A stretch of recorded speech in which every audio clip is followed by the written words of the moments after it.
So భయ్య యాక్చువల్గా ఏంటంటే మీతో మాట్లాడితే నాకు అర్థమైంది ఏంటంటే ఎప్పుడు యాక్టింగ్ మెథడ్ యాక్టింగ్ ఇవే చెప్తున్నారు కదా, యాక్టింగ్ అనేది లేదు. ఒక 10 రోజులు ఖాళీగా ఉన్నారు, సినిమాలు ఏమీ లేవు చూడడానికి, ఏం చేస్తారు? నేను ఉండేది మోతీనగర్ భయ్య, పక్కనే ఎర్రగడ్డ ఉంది, మేబీ అందులో జాయిన్ అవుతాను. ఏం తెలియదు అంటే ఈ రెండు తప్ప నా దగ్గర వేరే టాపిక్స్ కూడా ఏమి రావు. ఎవరితో మాట్లాడినా ఇవే వస్తాయి. ఇంక ఏదైనా మాట్లాడదామన్నా ఏదో ఒక పాయింట్లో మీరు అదే ఆవు కథ ఉంటుంది కదా, ఆవు గురించి చెప్పండి, ఆవు తెల్లగా ఉంటుంది పాడేస్తుంది, విమానం గురించి చెప్పమంటే విమానం కింద చూస్తే ఆవు ఉంటుంది, ఆవు తెల్లగా. అలా సినిమా తప్ప నాకు వేరే టాపిక్స్ తెలియదు.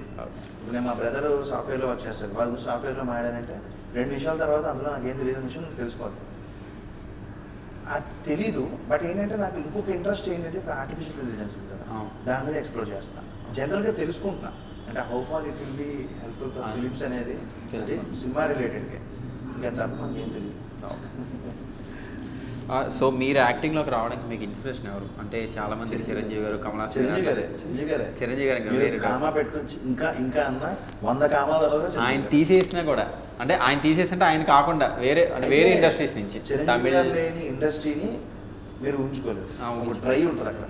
ఏం అంటే ఉంటారు హీరోలు, మాలయ్య బాబు కానీ, నాగార్జున గారు కానీ, వెంకటేష్ గారు, ఇప్పుడు నాని గారు అందరూ ఉంటారు.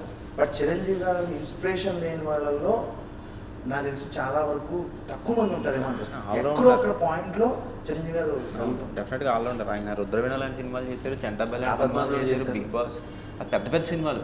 అటు మాస్, క్లాస్, మెసేజ్ ఓరియంటెడ్ ఏది లేకుండా చిరంజీవి గారు కథ ఆయనకి ఇప్పుడు మొన్న ఎప్పుడో ఆయన చిరంజీవి గారు సెలక్షన్ ఇదివరకుట్లా లేదు, ఆయన ఇంకా రీమేక్లు మానాలి కానీ ఆయన చేసిన ప్రయోగాలు ఎన్ని ఫ్లాప్లు వచ్చినా కూడా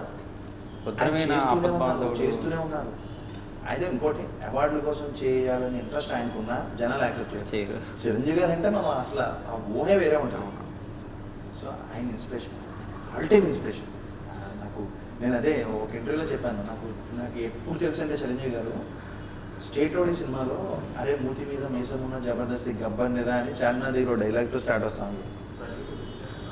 నేను మైండ్లో చిరంజీవి అనే పర్సన్ చార్మినార్ దగ్గర మా తాత ఇంటికి ఇక్కడికి వచ్చినప్పుడు హైదరాబాద్లో చార్మినార్ దగ్గర చిరంజీవి ఒక రౌడీ ఉంటున్నాను. అప్పటి నుంచి నాకు చిరంజీవి యాక్టర్ కదా ఒక రౌడీ అన్న ఫీలింగ్ చూసిన అంటే ఆయన యాక్టింగ్లో ఉండే దాన్ని బట్టి మనం నిజం అనుకునే ఫీలింగ్. ఆయన ఆల్ టైమ్ ఇంకేంటంటే చిరంజీవి గారి గురించి మాట్లాడినప్పుడు నాలో ఆర్టిస్ట్ అనే పర్సన్ ఎవడో ఉండడు, కామన్ ఆడియన్స్ వచ్చేస్తాడు చిరంజీవి గారు అన్న అంతే. ఇంకా నో వర్డ్స్, చిరంజీవి గారు అంటే అంత ఇష్టం.